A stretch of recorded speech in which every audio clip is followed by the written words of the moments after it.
This week on Intrigued, full effect. Our daughter, in her pain, chose that lifestyle after that. As a teenager, chose that lifestyle. Just things took a bad turn, but she was really, really a good kid. I'm Chandrea Thomas, and welcome to episode 27. In this podcast, I talk about curious cases, disappearances, and other stuff. And today I'm talking about the curious case and death of 16-year-old Anaiah Walker from Phoenix, Arizona. Hers is a tragic story and a cautionary tale for parents and teens on the world of sex trafficking. On May 22nd, her body was found in a median along Interstate 10 and Watson Road in Buckeye, Arizona, by a driver who called police. Her father, Adrian, says she was a runaway and a victim of sex trafficking who met a devastating end. I had a deep conversation with Adrian about Anaiah's life and the impact this is having on the family. I also reached out to Buckeye Police about the case. Adrian shared his thoughts about his relationship with his daughter and how she ended up as a ward of the state and in the grasp of traffickers. This is what happened. So tell me, what happened with your daughter? What's going on with your family in the last month or so? Within the last month, Anaiah was missing. Okay, she was part of the missingchildrens.org website and was in a group home and was a runaway. She was a ward of the state. So at that time, we couldn't find her. She was missing. But every now and again, we would get contact from her, but she did everything she could to evade any type of contact with us physical. Let's get into what's occurred here. So your daughter, her body was found, I believe on May 22nd, but you guys weren't notified until the first part of June. So what was your last contact with her? What did you guys find out? What happened to your daughter? My last point of contact with our daughter was, I want to say, December of 2019. She had shared some words with me via Facebook, and I didn't know until later, actually, what had happened. Because it was an old Facebook page I had that she contacted, but she shared with me how upset she was with me and how she was brought to DCS, Child Protective Services. She was upset with me with her being brought to DCS and how I wasn't her father anymore, and some pretty hurtful things. And I just took it as her being angry at the moment, because she's always expressed how much she's loved me and wanted to be around me. And we've had conversations about that. But then what followed after that was a message in regards to a man who had been accused of allegedly molesting her. So there were some things about that in that message. So that was my last point of contact with her. And that was about December 2019. Adrian also says he believes the alleged molestation his daughter confessed to him in her last Facebook message was a big factor that led to her behavioral problems as she grew older, problems the family tried to work through but never got a chance to fully resolve. Let's get into the situation. So how did you find out your daughter was found, out in Buckeye in this stretch of road? Talk to me about that and how you got the word that your daughter's body was found. I got the news via telephone. Her mother was greeted by detectives at her home, kind of like something out of a movie or First 48. You know how the detectives come to your home to let you know that a family member has passed away, and the details, and family gets to crying, and that's what it was like. And they said that she was found May 22nd on the freeway, on the side of the freeway in the median. I was hysterical. I began to punch walls, and I'm not an angry individual, but at that moment I was angry that my daughter was gone. And I didn't know what to do in that moment. I just knew I needed to be there. And it's tough. It really is. But when they gave me the information, they told me that they found our daughter on the I-10 freeway in Buckeye off of Watson Road, and the median where they found her, to me, I'm picturing brick or concrete between the freeway, as far as median, like a shoulder.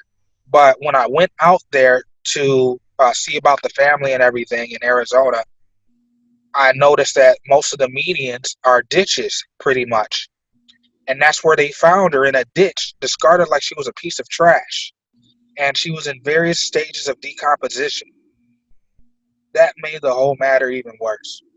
She was unrecognizable, and the only way they were able to recognize her was by rehydrating her body and getting fingerprints off of her. Because she was a ward of the state and in and out of JDC, she was able to be identified right away with her fingerprints. Let's get into the dynamics of how this all occurred. So your daughter, you said, just like you said, she was a ward of the state, right? So your Yes. daughter was a ward of the state. I want to get into how she became a ward of the state, why she was not living with you, why she was not living with her mother or some other relative, and how her life kind of evolved into what it became. Because I know you said that she was trafficked. I want to know how she was trafficked. How did that all start? So first, though, tell me how she became a ward of the state. She became a ward of the state. So I'll backtrack a little bit. Her mother she couldn't handle her anymore. She was out of control. Very disrespectful, violent in the home, stealing. Doing things that out of control teenagers would do, that you would see like on Maury or one of these other shows. And she was at her wit's end, so she said, "All right, you all wanted each other. You two can have each other. Have your shot at it." I said, "Okay, I have no problem with that." Brought her into my home. I had her for about a year and a half. I did everything that I could. Brought her through therapy. Loved her. We disciplined her in ways of taking things that was important to her. I started taking her places that she really wanted to go. Just everything that you could think of, I tried it. And I, I reached my wit's end when she became violent with me and other people in our house. And I brought her back to Arizona. When I brought her back, there was no one there to receive her. And I was instructed to call the authorities. They tried, reaching her mother and everything, and nothing. And then they ended up taking her through CPS, because I had no physical custody of her. Her mother didn't give me the physical rights or anything during this time, so that's how that ended up playing out. According to her mother, the next day she went to CPS, and our daughter had said some things that pretty much confirmed that CPS should keep her. And there were she was talking crazy, I think she had said, saying things that could probably put somebody in a mental hospital, probably. I'm not sure, because I wasn't there. Mm-hmm. But that's how she ended up a ward of the state. So let me ask you this. So what was going on with her? Was she bipolar? Did she have some emotional issues? Like, what was the root of what was going on with her? Or were you guys never able to really figure that out? We weren't able to figure it out. We kind of guessed a little bit. We put our heads together like, okay, it could have been the fact of my presence not being there enough. I mean, we could go back and forth into the why, but I could have tried harder, but I did try. I will say that. And I got to live with that. And, same with her mother. There's probably some things that she feels that she probably could have done, but at the end of the day, she exemplified some bipolar type of behavior, but nothing was diagnosed or anything in that nature. But she definitely, according to therapists, has some issues that need to be dealt with, and they were trying to get to the root of it. But then you guys never got the chance to. No. Never got the chance to. It was taken too soon. Yeah. So as far as the whole aspect of her being trafficked, from what I was understanding and researching the story, this started when she was 13. So how in the world does that start at 13? Who gets a hold of your daughter? How did that happen? So our daughter, she was in a group home. I do not know the names of the group homes. However, she was running away from these group This homes. is in Arizona. It's in Arizona. She wanted to do what she wanted to do. There was a girl that she had met there, and they ran away together. My suspicion is whomever she ran away with knew these traffickers.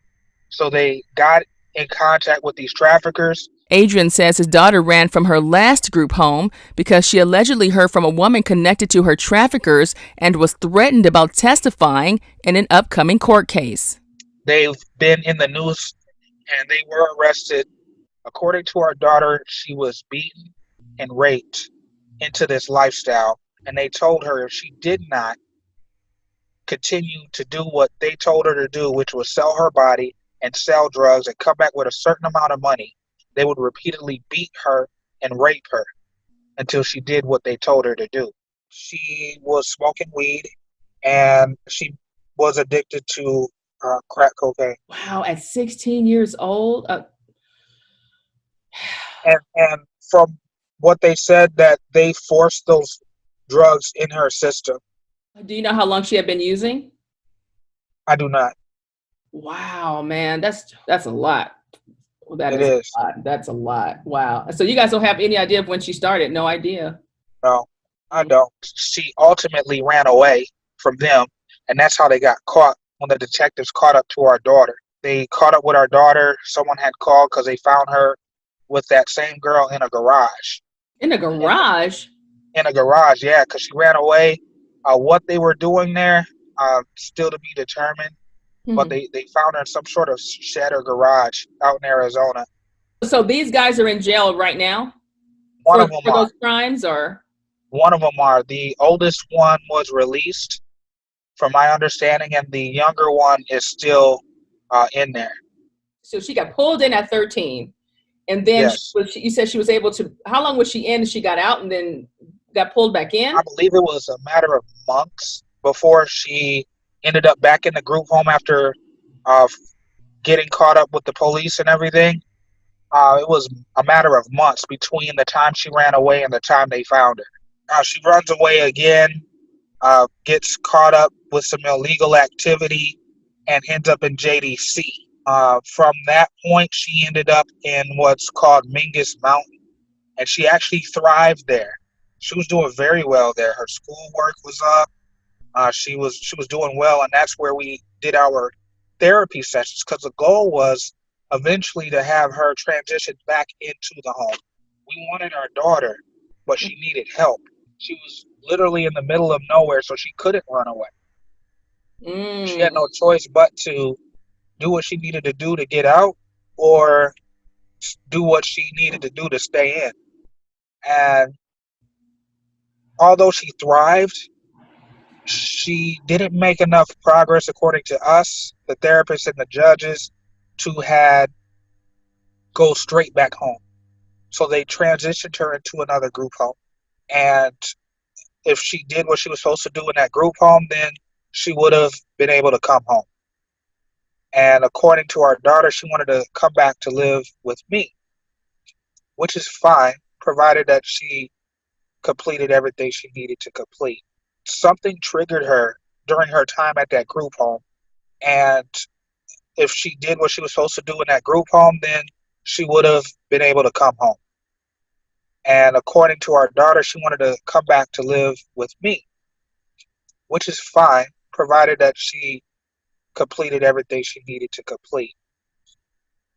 And something triggered her during her time at that group home to where she ran away. We were told that she was contacted by one of the girlfriends of the Pennington brothers that threatened her life if she testified.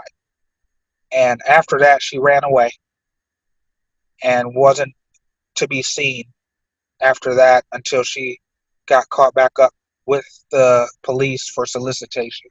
By that time, she had decided to go into that lifestyle. One thing that people don't realize is that these children, when they're forced into this lifestyle and they get out of it, they usually choose to go back to it. As to why, I'm not sure. There's many reasons why. And our daughter, in her pain, chose that lifestyle after that. As a teenager, chose that lifestyle. What are investigators telling you about the case? What are you learning? What are you finding out there? According to the detectives, there's viable leads that are coming out of this. Even with the video that I shared, people are coming forward, and according to them, they want to help bring justice for our daughter, and are going to diligently work this case as they have children of their own. Outside of that, there's not, again, too much that could be shared about the case, but that it's a homicide. What I was able to see, there was some conflicting information. Okay, was she thrown from a car, or did somebody murder her and just get rid of her on the side of the road? So which of the two is it? Or you guys still don't know? We still don't know. They're still trying to determine that, because according to the medical examiner report, she was hit by or died by a high velocity impact, which is consistent with a car. But why was she out in a rural area on the freeway?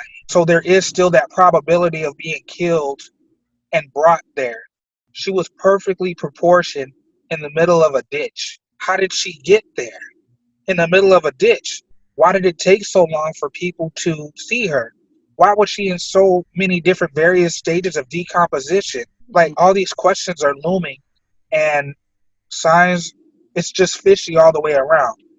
And according to some people, there are some things that are leading to pimps that she may have been affiliated with.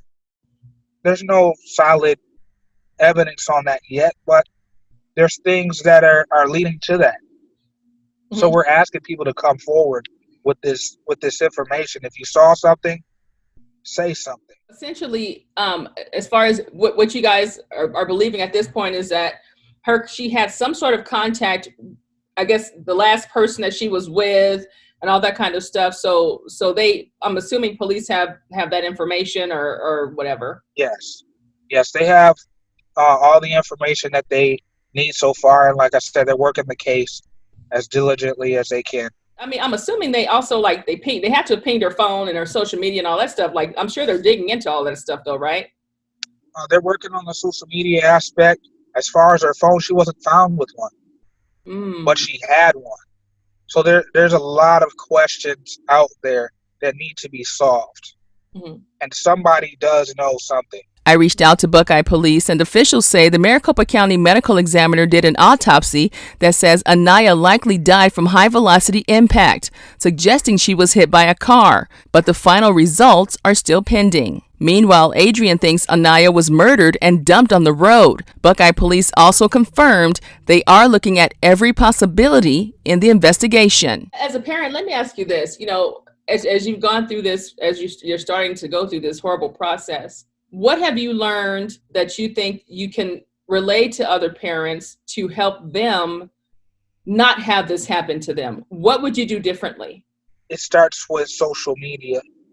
Monitoring the social media. For me, I wouldn't had, at the age that she was on social media, I wouldn't had allowed her to even have a social media. But at the same time, technology is so readily accessible that they can sneak and create accounts and everything like that. So staying on your children, applying the necessary pressure that is needed, be present in their lives, know what they're doing, and also educating yourself. Educating your children on the dangers of what's out there. Know what to look for when it comes to these sex traffickers. There's many things that happen. I just posted a video about someone that literally went into someone's hotel room with a hotel key and wasn't even a guest in that room, had a hotel key somehow, some way, and tried to snatch someone's kids out of their room while they were in there. These traffickers will do anything that they can to steal our children, male or female, it doesn't matter. And there's female traffickers as well that work with these men. There's no gender behind these victims at all. The crazy thing is, I've even heard stories and seen stories of some of them being teenagers themselves, Not Yes. necessarily an older man doing these things. It could be someone, a teenage girl, teenage boy, someone's boyfriend, someone's, you know, girlfriend, or whatever the case may be. Yeah, it goes deep. I've heard some things through other victims that have reached out to me that politicians are involved, that officers are involved, hotels. Like it goes deep. Like there's all kinds of people involved in this trafficking business, and it's sick. It has to stop. Mhm. Did you ever find out anything about her circle of friends? Did she have a circle of friends? Actually, she did. I had no idea. There are people again that have reached out to me, sharing some stories of how she was before she passed, how she touched their lives, even in the midst of her pain and in the midst of her lifestyle. They shared some pretty good stories. Um, some of them are in the same lifestyle that she was in, Mm. but she resonated with them. She touched them in some way, somehow. Wow. So tell me about the impact this is having on your family, on you. We're in shock because this is so fresh. We're in various stages of grief. There's some blame being thrown around on the whole shoulda, coulda, wouldas. I'm seeing a therapist now because I had to, instead of her mother taking on seeing our daughter in the condition she was in, mind you, she was decomposed. I took that on instead of her, and I'm traumatized. Every now and again, I'll see individuals, and they would look like the face of my decomposed daughter. And my father, he's broken up my grandfather. That's their first grandbaby and great grandchild. And I'm the oldest of 13, and having the first child in the family on my side of the family, they're just broken up. As far as her mother's side of the family, they're just as distraught. And they're everyone's grieving differently at this time, and it's very, very painful. It's something you cannot put into words. It's my daughter, my firstborn. Have you guys been able to have a funeral or service for her, or what's happening there? Her mother did put one together that I did attend. Tell me about her personality. Tell me, what do you remember about her? What did she like to do? What was her favorite food? What did she want to become? Did she ever say any of that? She did. She was very vibrant, funny.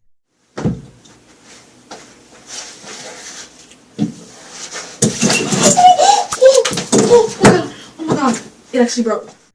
We used to crack jokes with each other. Uh, yeah, very, very funny kid, and great sense of humor. She was into acting.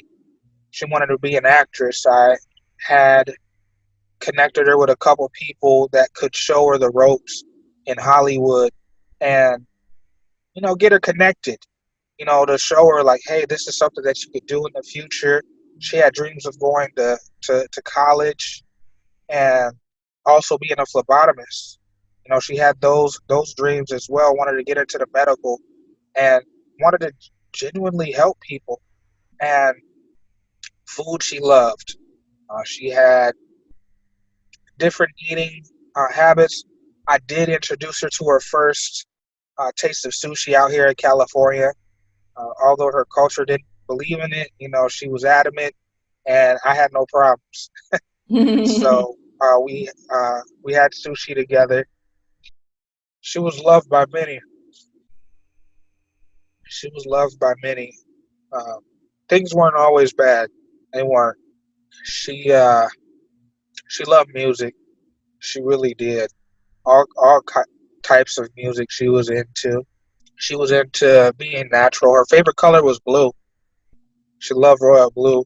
Uh, I discovered that actually when we went school shopping, and I went to pick myself out some stuff. She picked herself out some stuff, and we both were picking royal blue.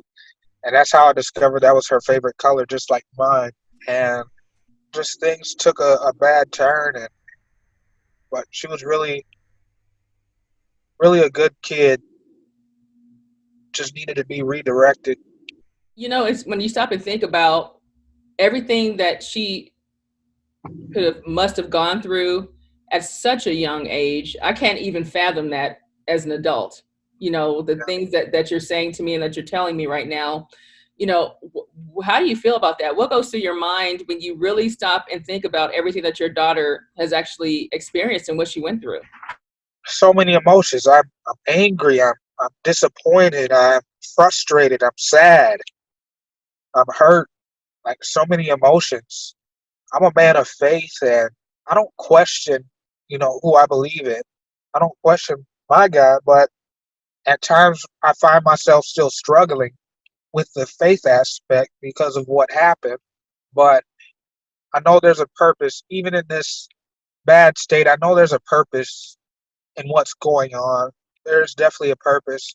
And I'm hoping that the organization that we're putting together will help bring awareness, shed light, and ultimately stop sex trafficking. We're putting together the Anaiah Walker Foundation for this purpose, working on the nonprofit status of it, and really wanting to help victims, provide resources, and again, educate, because it's very important. It starts with education. I see you have the hashtag Justice for Anaiah. Yes. So when did you start that hashtag? I want to say once we found out she was murdered and they didn't have the killers. So every post after that was justice for Anaiah. Every post was justice for Anaiah. If there was one thing or one message that you want to convey to people that you want them to understand about what happened to you and your family, what would that be? Hold your kids close and be present in their lives. Don't ease up on them, and know what they're doing, what they're getting into. Don't be afraid of opposition from them. Kids are going to do that. Remember that you're the parent. You do not want to end up in a situation that we've had to face. You don't want to have to see your child in a decomposed state or be succumbed to sex trafficking or anything of that matter. They could just be killed or kidnapped for other reasons. You do not want to find yourself in those situations. Be present, hold them close, educate. So if you have the opportunity to say something to your daughter, what would that be? That I love her. That I love her. What are your thoughts for the people who have information about what happened to your daughter? Those who have information, I really, really need you to come forward and say something.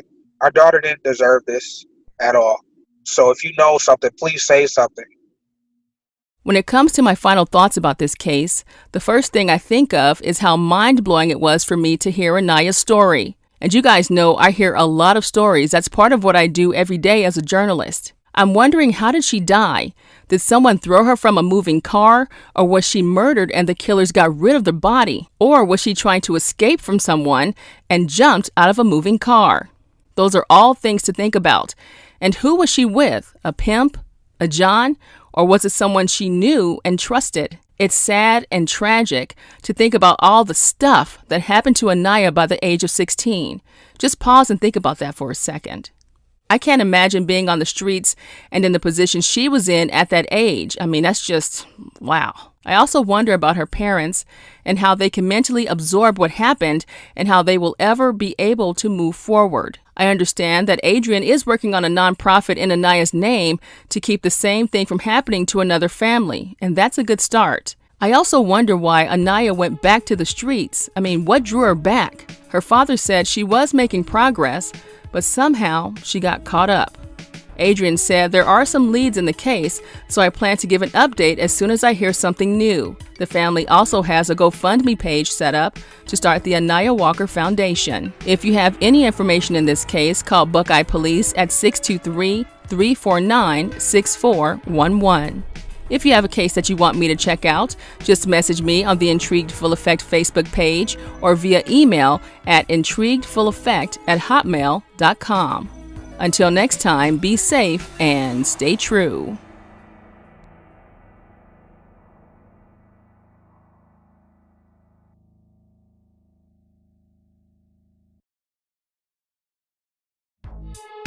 The views, information, or opinions expressed during the Intrigued, Full Effect, Curious Cases, Disappearances, and Other Stuff podcast are solely those of the individuals involved and do not necessarily represent those of the host.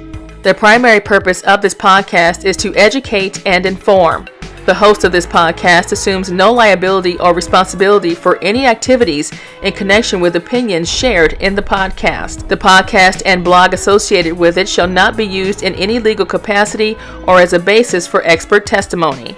Any copyright material in the podcast is approved by the owner or is part of the public domain. Music by Pond 5.